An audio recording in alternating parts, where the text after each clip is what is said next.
நம்மவர் அனைவருக்கும் எங்களின் அன்பு கிழுமிய வணக்கங்கள் பல. இன்றைய நாள் நம் எல்லோருக்கும் ஒரு இனிய நன்னாளாகட்டும். Our warmest affectionate greetings to all of us. May today be a lovely and joyful day for us all.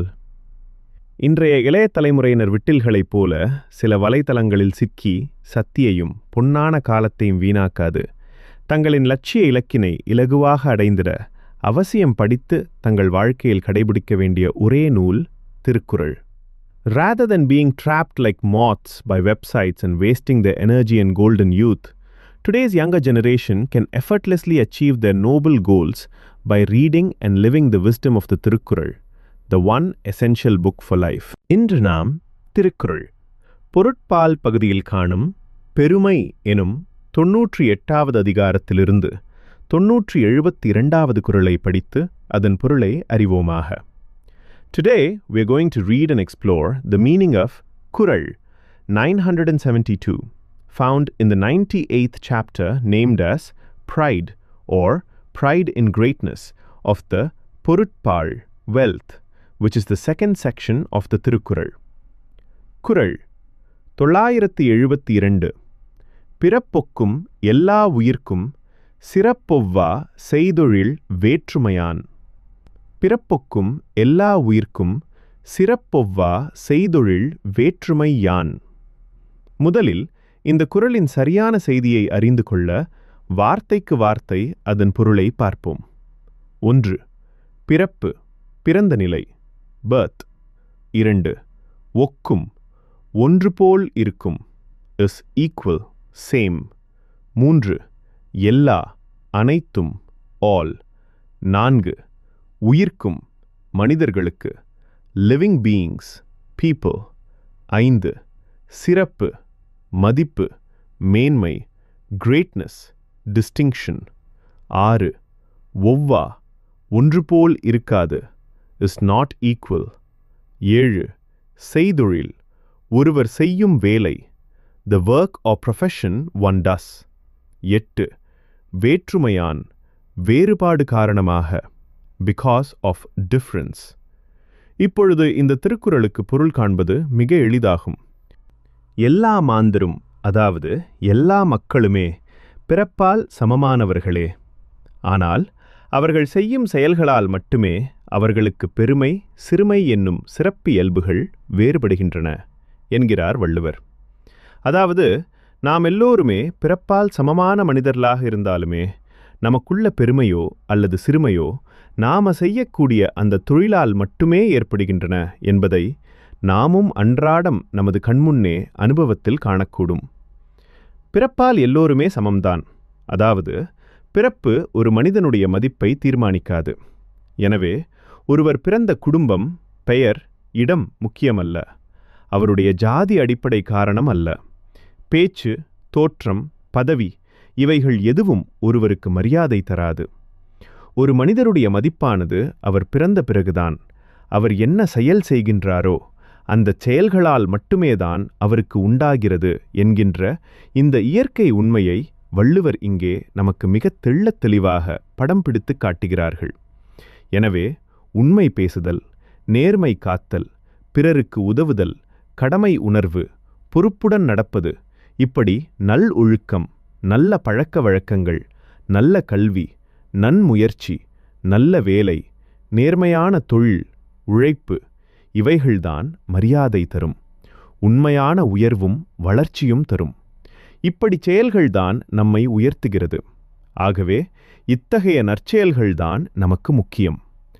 அகந்தை, சோம்பல், பொய் சொல்லுதல், அநியாயம் செய்தல், ஏமாற்றுதல், தீய செயல் இவைகளெல்லாம் மதிப்பை குறைக்கும். ஒழுக்கமில்லாமல் பிறரை துன்புறுத்தி தவறான செயல்களில் ஈடுபட்டால் மரியாதை போய் மேலே உள்ளவனும் கீழே விழுந்து தாழ்ந்து போவான். ஒழுக்கமாக அறவழியில் நல்ல தொழில் செய்தால், கல்வி பெற்றால், கடினமாக உழைத்தால் சமூகம் மதிக்கும். தாழ்ந்த நிலையில் இருந்தாலும் ஒருவர் நிச்சயமாக மேலே வருவார். ஆக இக்குறளின் மையக்கருத்தானது செயல், செயல், செயல் மட்டுமே. வெறும் பேச்சுக்கே இங்கு இடமில்லை. செயல்தான் முக்கியம். அதுதான் சமத்துவம், சமூக நீதி, மனிதர் மரியாதை, உழைப்பின் மேன்மை, இப்படி அனைத்துக்கும் ஆதார சக்தியாகும். அதனால்தான் வள்ளற் பெருமானும் கூட அருட்பாவில், அப்பா நான் வேண்டுதல் கேட்டருள் புரிதல் வேண்டும், ஆருயிர்க்கெல்லாம் நான் அன்பு செயல் வேண்டும், அப்பா நான் வேண்டுதல் கேட்டருள் புரிதல் வேண்டும், ஆருயிர்கட்கெல்லாம் நான் அன்பு செயல் வேண்டும் என்று தன்னுடைய சுத்த சன்மார்க்க வேண்டுகோளாக விண்ணப்பித்தார்கள். அன்பு கொள்ளல் வேண்டும் என்று அவர் விண்ணப்பிக்கவில்லை, அன்பு செய்ய வேண்டும் என்றுதான் விரும்பி வேண்டினார்கள்.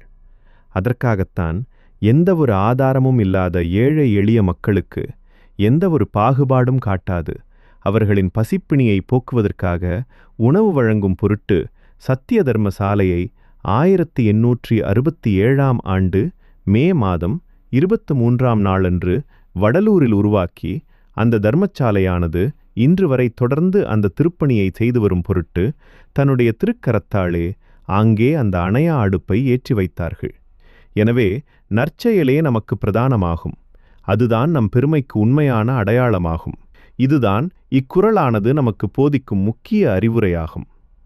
நல்லது நற்பவி, மீண்டும் நாளை இன்னொரு குறளின் பொருள் காணும்போது சந்திப்போம். நன்றி, வணக்கம். வாழ்க நீடூரிடூழி வளமுடும் நலமுடும். உங்கள் அன்பன் துரைசாத்தனன். Meaning and explanation in English. பிறப்புக்கும் எல்லா உயிர்க்கும் சிறப்பொவ்வா செய்தொழில் வேற்றுமையான். Transliteration. பிறப்புக்கும் எல்லா உயிர்க்கும் சிறப்பொவ்வா செய்தொழில் வேற்றுமையான். Meanings and explanations. First, let us decode word by word meaning to scan the exact message of this kural. 1. Pirappu, birth. 2. Okkum is same/equal. 3. Yella, all. 4. Uirkum, to all beings. 5. Sirappu, distinction/excellence. 6. Ovva, differs, not equal. 7. Seiduril, work, action. 8. Vetrumayan, due to difference in. Now, it becomes very easy to understand the meaning of this Tirukkural. All human beings, that is, all people, are equal by birth. However, it is only by the actions they perform that distinctions such as greatness or lowliness arise among them, says Valluvar. In other words, although all of us are born equal as human beings, the greatness or insignificance we attain depends solely on the work or actions we do. We can observe and experience this truth in our everyday lives. By birth, everyone is equal. In other words, birth does not determine a person's worth. Therefore, the family into which one is born, one's name or place of birth is not important. Caste is not a fundamental basis, and factors such as speech, appearance, and position, none of these alone bestow respect upon a person. A person's true worth arises only after birth, and only through the actions he or she performs. This natural truth is portrayed by Valluvar here with great clarity and precision. Therefore, speaking the truth, maintaining integrity, helping others, having a sense of duty, behaving responsibly, good conduct, good habits, good education, sincere effort, good work, honest profession, and hard work, these qualities alone lead to true elevation and growth. These alone earn respect. They alone bring true elevation and growth. It is such actions that uplift us. Hence, these virtuous deeds are what truly matter to us. On the other hand, arrogance, laziness, dishonesty, injustice, cheating, and evil actions, all these diminish one's value. Without hard work and discipline, if one harms others and engages in wrongful acts, respect is lost, and even one who stands high will fall and become degraded. If one leads a disciplined life, follows the path of virtue, does honest work, gains education, and works hard, society will respect them.